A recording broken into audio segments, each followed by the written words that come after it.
ये balance sheet है, ये बैलेंस शीट है लेटेस्ट पेपर का। तो देखो ये क्वेश्चन में हमें क्या कहा है, देखो गाइस यहाँ पे एक चीज ध्यान रखना, यहाँ पे वर्टिकल बैलेंस शीट प्रिपेयर करने के लिए कहा है, जिसका मतलब है हमें जो बैलेंस शीट प्रिपेयर करनी है प्रोफेशनल वे में प्रिपेयर करनी होगी। मतलब कि जो हम लिखते थे आगे की वर्टिकल बैलेंस शीट में, जैसे कि ट्रेड पेबल की हेडिंग मारते थे, सब हेडिंग मारते थे, हम सब हेडिंग लिखते थे, तो वो सब क्या था, वो सब बैलेंस शीट है, वो भी वर्टिकल बैलेंस शीट है, लेकिन वो हैज पर शेड्यूल 4(3). ओके, हैज पर शेड्यूल 3। अगर क्वेश्चन में आपको लिखा हो ऐसा कोई शेड्यूल 3 जो भी हो, तब जाके आप वैसा टाइप का सम्स कर सकते हो जो हमने आगे किए थे, मतलब जिसमें आप हेडिंग मारते थे, सब हेडिंग मारते थे। बट इस सम्स में इसने सिर्फ वर्टिकल बैलेंस शीट प्रिपेयर करने को बोला है। इट मीन्स कि हमें प्रोफेशनल वे में प्रिपेयर करना है, और जो सब हेडिंग हम करते थे जैसे कि current liability, other current liability, हम ये सब लिखते थे ना, current liability, other current liability और ट्रेड पेबल, ये सब हम नहीं कर सकते इसमें, बिकॉज हमें प्रोफेशनल वे में बनाना पड़ेगा। ओके, तो हम स्टार्ट करते हैं। यहाँ पे हमें हर चीज डायरेक्ट लिखनी है, सब हेडिंग में नहीं लिखनी है। सबसे पहले equity and liability, first equity and liability. Okay, तो हमें जैसे जैसे क्वेश्चन में दिया होगा हमें ढूंढना है पूरे क्वेश्चन में, ओके, कि इक्विटी एंड लायबिलिटी के हेडिंग में क्या क्या आएगा। फर्स्ट यहाँ पे आएगा share holder fund.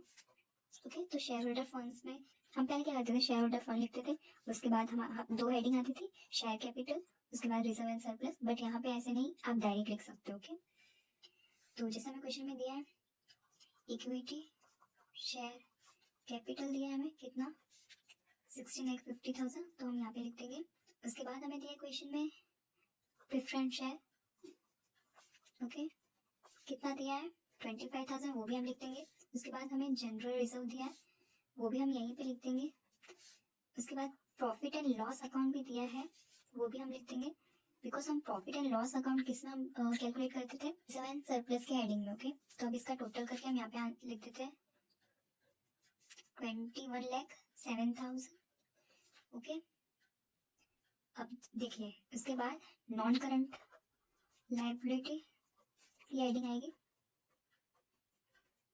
Current liability में हम वो सारी चीजें रिकॉर्ड करेंगे जो चीजें कंपनी को लॉन्ग टर्म के बाद काफी सालों बाद पे करना होगा उसे। ओके, उसकी लायबिलिटी कब पूरी होगी, काफी सालों बाद उसका जो पेमेंट कंप्लीट होगा। जैसे कि डिबेंचर हो गया, वो लॉन्ग टर्म के लिए होता है, लॉन्ग टर्म लायबिलिटी है कंपनी के लिए। पब्लिक डिपॉजिट ये क्या है, लॉन्ग टर्म लायबिलिटी है कंपनी के लिए। कॉर्पोरेट डिपॉजिट ये सब क्या है, लॉन्ग टर्म लायबिलिटी है कंपनी की। तो यहाँ डिबेंचर कितना 20,000, ये लॉन्ग टर्म ही हुआ। पब्लिक डिपॉजिट ये भी लॉन्ग टर्म लायबिलिटी है कंपनी की।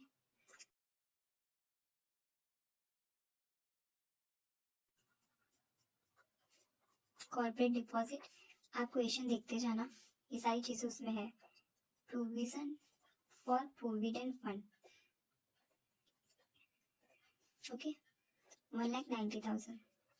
अब इसका टोटल करेंगे तो कितना आएगा, 1,56,000। ओके, 1,56,000। अब उसके बाद आता है हमारा करंट लायबिलिटी। लायबिलिटी में क्या क्या आएगा, क्रेडिटर्स आएंगे। ओके, सबसे पहले करंट लायबिलिटी में हम क्या क्या चीजें रिकॉर्ड करते हैं, हम वो सारी चीजें रिकॉर्ड करते हैं जो कंपनी की लायबिलिटी है, पर for a short time. Okay, मतलब कंपनी को पे करना है with in a 12 month. Okay, एक साल के अंदर ही अंदर उसे पे करना है, उसकी शॉर्ट टर्म लायबिलिटी है। ओके, तो मैं लिखते हैं क्रेडिटर, क्रेडिटर को तो उसे पे करना ही होगा ना। Advance from customer, okay, 23,000 outstanding. Electricity bill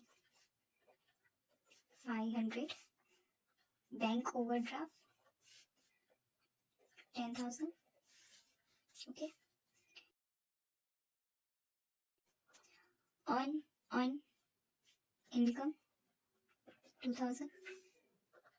current year provision tax 21,000। Okay, अब इसका टोटल करेंगे तो कितना आएगा, 82,500। ओके, अब देखो, अब हम लायबिलिटी का पूरा टोटल करेंगे तो हमारा कितना आएगा, 23,45,500। ओके, ये हमारा लाइबिलिटी साइड का आया। ओके, अब हम एसेट साइड का करेंगे। तो एसेट हम लिखेंगे यहाँ पे। ओके, तो एसेट में हम जैसे लिखते हैं नॉन करंट एसेट, ये कंपनी की लॉन्ग टर्म एसेट होती है। जैसे कि जो कंपनी लॉन्ग टर्म के लिए यूज करती है, जैसे कि मशीनरी हो गई, लैंड हो गया, बिल्डिंग हो गया, ये सब क्या है, लॉन्ग टर्म एसेट है कंपनी का। ओके, एक साल से ज्यादा यूज करती है तो उसे हम कहते हैं नॉन करंट एसेट। तो यहाँ वो सारी चीजें आएंगी जो कंपनी लॉन्ग टर्म के लिए यूज करती है, एक साल से ज्यादा के लिए। जैसे कि लैंड एंड बिल्डिंग हमें क्वेश्चन में दिया है 10 lakh. Okay, 10 lakh.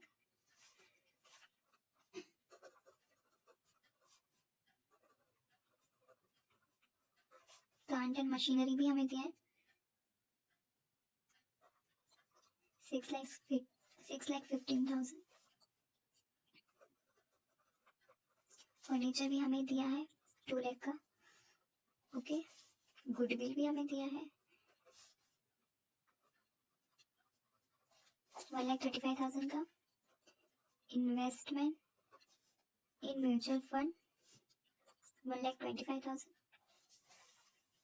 Electricity deposit 90,000। Okay, तो इसका हम टोटल करेंगे तो आएगा 1,65,000। ओके, उसके बाद करंट एसेट। करंट एसेट में वो सारी चीजें आएंगी जो शॉर्ट टर्म के लिए होती है कंपनी के पास। ओके, जैसे कि स्टॉक हो गया, वो क्या करती है कंपनी, स्टॉक बेचती है, खरीदती है, ये शॉर्ट टर्म के लिए होते हैं 17,000। लूज टूल 11,000 का। Debtor 32,000। Cash 1,000। Bank balance 35,000।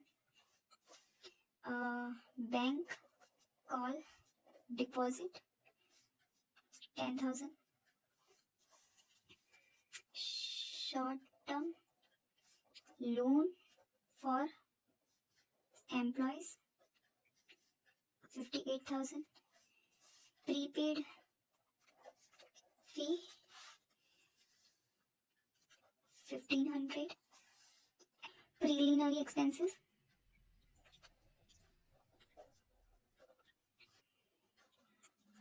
Okay, इसका टोटल करेंगे तो कितना आएगा, ये सबका टोटल करो।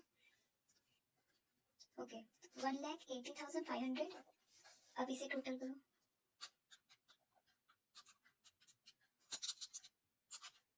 23,45,500। ओके, टैली हो गया हमारा।